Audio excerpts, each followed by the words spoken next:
Order! Order! You are an incorrigible delinquent at times. Behave yourself, man!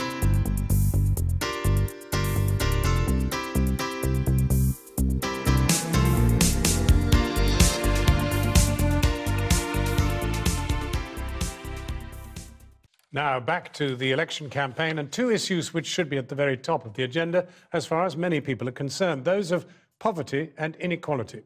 A committee of members of Parliament has called on the government to do more to improve access for disabled people to homes and public buildings, while separately, Britain's biggest food bank charity, the Trussell Trust, has revealed a huge leap in the numbers of people needing emergency food parcels in the past year. Our social affairs editor, Jackie Long, is in Salford tonight. Jackie? Yes, another day of election campaigning, and predictably, perhaps Brexit is playing big. But for many people up and down the country, many of the worst off and most vulnerable people in the country, there are other pressing concerns. As, for example, what do you do if you don't know whether you have any food to put on the table for the family tonight? And if you're a disabled person, how do you get safer, easier access to basic places like your own home, your workplace or public spaces? Well, we'll have more on that issue of access for people with disabilities in a moment. But first, a problem that is yet to capture the imagination on the election campaign: hunger and food poverty.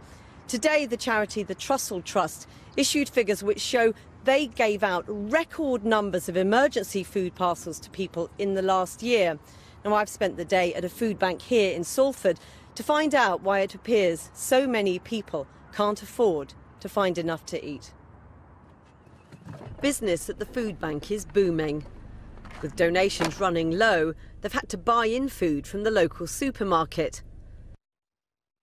They've seen a 40% increase in referrals here since last year, and they believe the rollout of the new universal credit benefit is one of the reasons.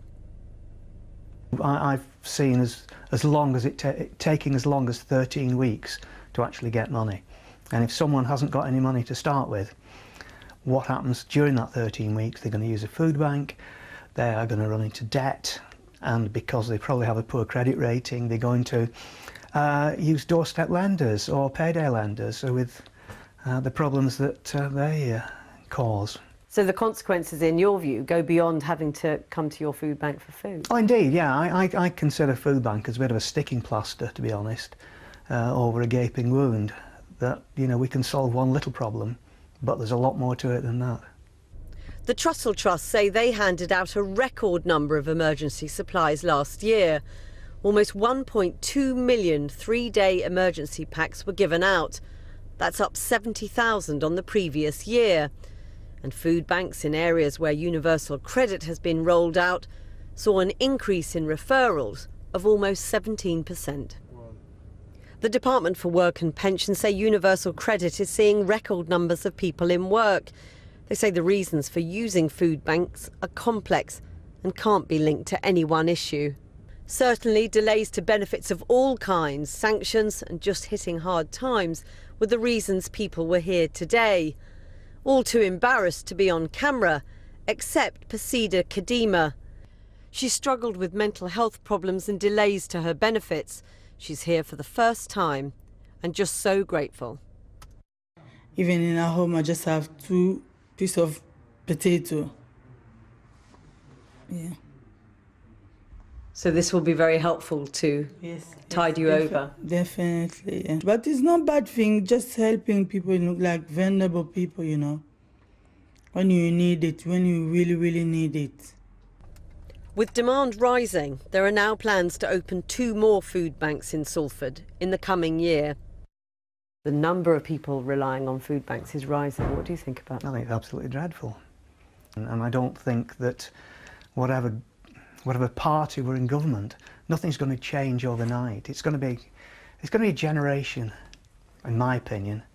And we do have an election coming up. How much do you think the people who come here and the problems they face will be part of that discussion? How much do you hope it will be part of that? I would hope it will be a big part of the discussion. It's not something that can be ignored. And the people who rely on the food bank to put dinner on their table will be hoping they're not ignored either. So another group of people hoping not to be ignored in this election are people with disabilities. In a new report today, MPs from the Women and Equality Select Committee said government was still failing to improve access for disabled people to places as basic as their home or their work or public spaces.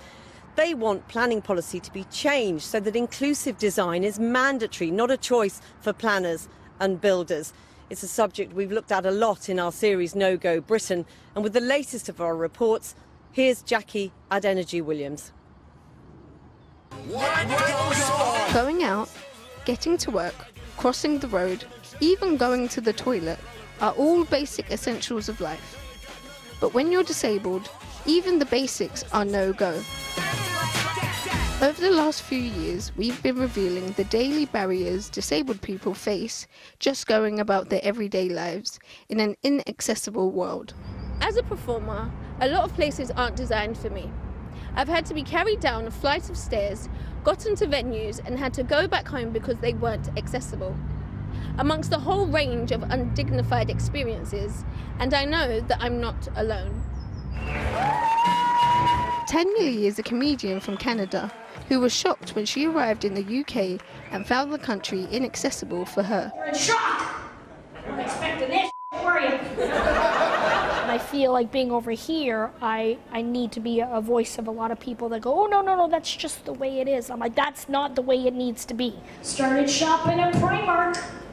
Yeah, you people throw that all over the floor. It makes my life so much easier. In terms of accessibility, what would you like to see change? Well, I certainly would love an increase in accessibility where you and I don't have to plan exactly where we're going. I mean, you know, but I see shops with only, you know, 1 or 2 small steps. I mean, it doesn't seem like a lot for, you know, one small step for man is a big, you know, pain in the ass for the rest of us. Today, the Women and Equality's Parliamentary Select Committee have released a critical report into the needless restrictions in the built environment and the unacceptable impact on disabled people's quality of life. We met people from throughout the country at a special session we held in Birmingham to reach out to different communities. It was hugely frustrating because these were people who wanted to be able to, you know, get out into the community, to contribute to their community, to go to work, to visit their family. But because of the way their community was constructed, they couldn't do that. Now that's not good enough, and we need to make sure that the recommendations from the report are looked at quickly, and I believe acted on quickly as well. When you're out and about and you need a wee. One issue we've been highlighting is the lack of accessible toilets. When you've got to go, you've got to go. There are only 971 toilets nationwide with ceiling hoist and changing benches. And we've met people stuck at home or facing the indignity of being changed on the dirty toilet floors. Just want you to notice there's a hook so I don't have to put my handbag on the floor. But it's absolutely fine to put my daughter on the floor to change her. Today's report states this must change, and all new large developments must have fully accessible toilets. There are also recommendations that disabled people should be central to the design of housing and public places. The legislation exists, but at the moment it's down to disabled people to take on the fight. Zara Todd is a disability campaigner who gave evidence for today's report. At the moment, there's not enough happening to change the accessibility of the United Kingdom because it requires far too much effort on the part of disabled people that are already experiencing barriers, are already experiencing discrimination. Think about your everyday life. How many of us could afford to take a lawsuit? The Department of Communities and Local Government today said that planning regulations do take the needs of disabled people into account. But for some of us, the report's findings are of little surprise. Until the recommendations are taken seriously, many aspects of life will continue to be no-go. Well, as we've been hearing in both of those reports, cuts to public services hit the most vulnerable in our society hardest. But with Brexit dominating the campaign trail, are the politicians overlooking more pressing, perhaps, domestic concerns, from the NHS and schools to inequality and poverty? Well, joining me now to discuss this is Faiza Shaheen, the director of the think tank Class, which campaigns against inequality, and Ella Willan, the assistant editor of Spiked magazine, which supports Brexit. Faiza Shaheen, let me start with you. I mean, Brexit is the defining issue of our times. Why shouldn't it dominate the campaign? I think it's just honest politics to talk about the things people care about. So Brexit is one of those things, of course, but of course we've got to be talking about hospitals and schools and the welfare system and inequality, because those things matter to people too. And the other reason that it's just honest politics is because if we look to the 5-year term ahead, it's not just Brexit negotiations that this government is going to face. They are going to change the nature of our public services. And if we look at the past Conservative record over the last 6 years or so, it's very bad. It's actually pretty atrocious when it comes to public spending cuts and our public services. Well, Ella Whelan, I mean, the Prime Minister stood on the steps of Downing Street when she was first put in that office, and she pledged to tackle burning injustice. She's not talking a lot about that during the campaign, is she? No, she's focusing on Brexit, and I agree that these issues are very important. Of course, this isn't Brexit 2.0, this isn't another referendum, this is general election. You have to take into consideration all elements of the parties. But I would say that Brexit is the key issue, not because it's this thing that you can put your hands on and necessarily kind of make a policy around. It's because it's an expression of a new kind of politics. I see it as a spirit. It's the Brexit spirit, a call for democracy, a call to change politics. And so all these things have to happen in the context of Brexit, I think, because it's a different way of doing politics. I think it's just smoke and mirrors, really. I mean, it makes sense for Theresa May to focus on Brexit, even though we've just had a referendum last year on that. And actually, all parties have pretty much agreed now that we don't need a second referendum. She got the support that she needed in government because they don't want to focus on the domestic record. They don't want to talk about people with disabilities and how they've been hard hit. They don't want to talk about A&E waiting times. I mean, but Labour could put all of this on the agenda, but the problem is they're not getting their message across because they're so weak. I'm not sure about that they're not getting that message across. They are focusing on those domestic issues. They are talking about the cuts, and it's right that they do that. But it's actually for all of us to remember those things that affect our everyday lives when we make our decisions. So Brexit negotiations are important. But of course, again, what the Conservative record shows us about Brexit is a direction they're going to take us in. Now, when they haven't been looking after workers, when they haven't been looking after public services, what kind of direction are they going to take us in Brexit? I mean, we have to all ask ourselves those questions. Well, Ella Whelan, do you think that Theresa May should use the campaign to rid herself of David Cameron's more troublesome promises on, for example, tax and pensions? I think she should, genuinely, I don't think can't stress this enough. I think she should do what is the key issue of the time in this election, ensure that Brexit happens. I mean, we can talk about other domestic issues that are very, very important in terms of what we do with healthcare. The crisis in adult social care is something that really troubles me at the moment. But the key thing is that at the moment you have Labour, certain sections of Labour and the Lib Dems actively campaigning against Brexit, actively campaigning against democracy. So, you know, I'm no fan of Conservative Party. Hang on, I'm no fan of the Conservative Party. There's 20, they've just declared 20 seats where you can attack. That's not the Labour Party, though. I mean, I think it's quite clear. It's cross-party, but the Labour Party is refusing to actually engage in Brexit. Let Faiza Shaheen respond to that very point.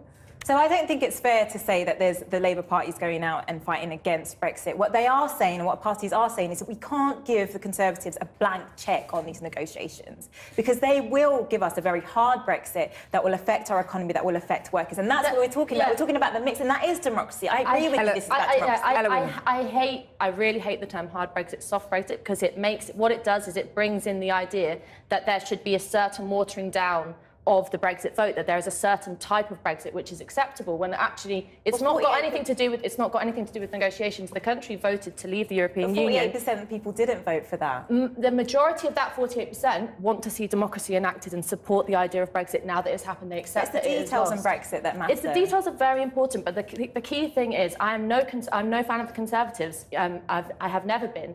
But the Labour and the Lib Dems' attitude to Brexit at the moment is scandalous. It's anti-democratic and it's appalling. Let me just, Faiza Shaheen, just finally, you led this global campaign against inequality.